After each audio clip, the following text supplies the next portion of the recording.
తెలంగాణలో నడుస్తుంది ప్రజాపాలన కాదు, ప్రజా వంచక పాలన. ప్రజల సొమ్మును దిగమింగుతున్న ప్రజా కంటక పాలన.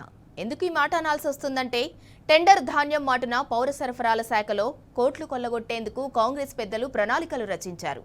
ధాన్యం మేతకు రంగం సిద్ధం చేశారు. నిబంధనలకు పాతరేసి బిడ్డర్లకు దోచిపెట్టేందుకు సర్కార్ పెద్దలు తపన పడ్డారు. ఉత్తమ నేతగా తనకు తానే సర్టిఫికెట్ ఇచ్చుకునే ఉత్తమ్ కుమార్ రెడ్డితో పాటు వ్యూహకర్తగా తన భుజాలను తానే చరుచుకునే గుంపు మేస్త్రి ఇందులో చక్రం తిప్పారు.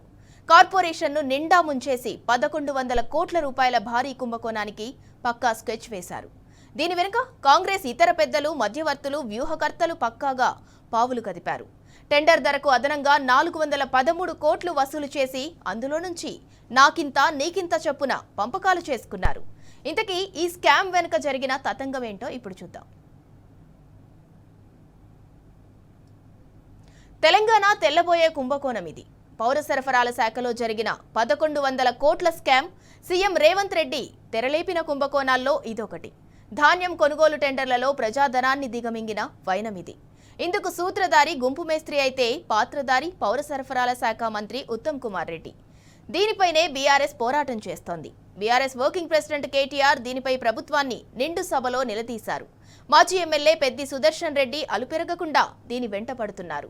18 నెలల క్రితం జరిగిన ధాన్యం కొనుగోలు టెండర్ల కుంభకోణంలో సీఎం రేవంత్, మంత్రి ఉత్తమ్, సివిల్ సప్లై కమిషనర్ అధికారుల పాత్ర ఉందంటూ ఈడీకి ఫిర్యాదు చేశారు. ఆధారాలతో కూడిన 715 పేజీల కంప్లైంట్ కాపీని CBI, ACB, central vigilance, DRI, FCI దర్యాప్తు సంస్థలకు ఇచ్చారు.